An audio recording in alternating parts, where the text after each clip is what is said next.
The first part of the process is to set up our camera, audio, lighting, and framing. As far as a camera, you definitely can use your smartphone to film this content. I would just suggest using 4K in 24 or 30 frames per second.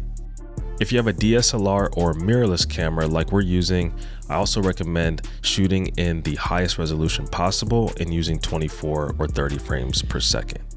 Regardless of what camera you're using, when it comes to lighting, this can make the biggest difference in how your video quality looks. You want to make sure that your subject is lit very well, either with natural light or a dedicated video light. If you're going to use natural light, make sure that the light is facing the subject and not behind them.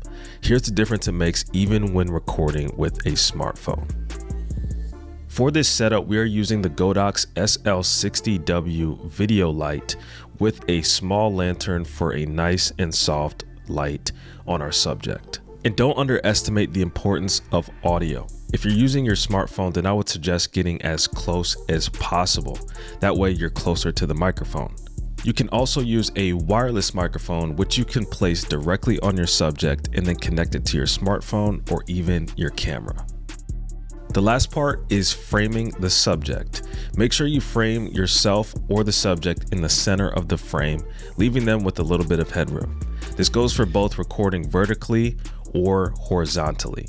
And if you're recording horizontally, then definitely make sure to place your subject in the center of the frame and don't zoom in too tight. This will be helpful later on when repurposing this content.